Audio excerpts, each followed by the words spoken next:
Jadis, la ville de Roquemaure était protégée par des remparts. À l'origine, nous trouvons probablement la ville de Châteauneuf.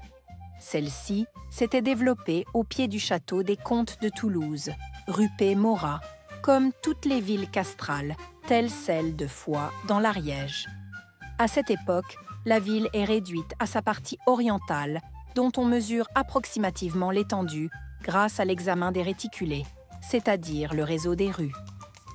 Forte d'une croissance démographique qui touche tout le royaume au XIIe et XIIIe siècle, la ville de Châteauneuf se dote de faubourgs que les autorités royales qualifieront en substance d'anarchiques.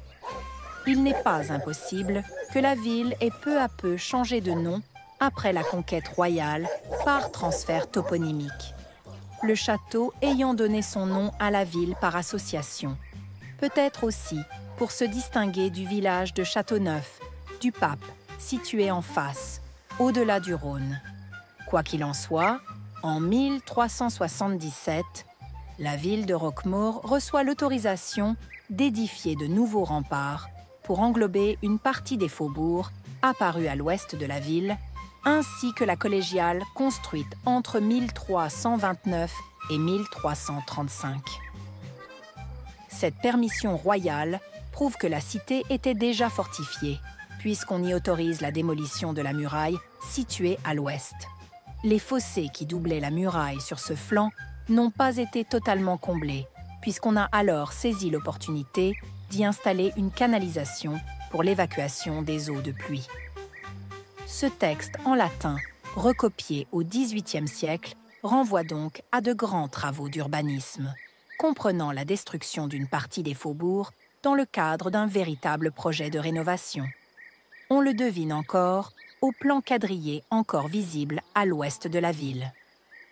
Les faubourgs sont alors réorganisés, un hospice est même prévu. À cette époque, la ville a probablement perdu une partie importante de sa population en raison d'une épidémie pesteuse dont l'irruption cataclysmique en 1348 a fait perdre un tiers de sa population à l'Europe.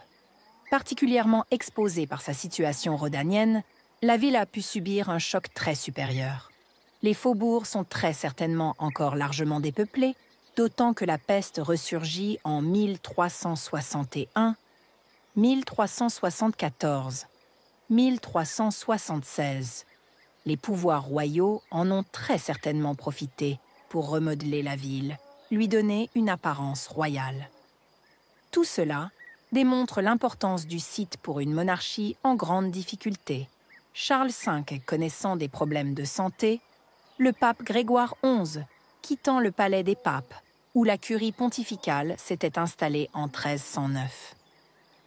La construction de ces remparts joue un rôle symbolique. Ils assurent la publicité du prestige de la monarchie française.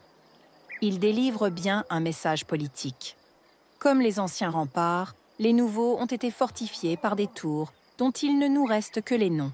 Tour des Masques, Tour de la Rate, Portail Saint-Jean, Tour des Fustes, Tour Neuve, Tour du Portalet, Tour Ronde, Tour du Clédis. Ces remparts étaient protégés par un fossé tout autour de la ville, recevant les eaux de la colline Saint-Jean et les évacuant vers le Rhône. Il ne reste de ces remparts que quelques traces et une maquette de la ville valable pour la fin du XVIIIe siècle.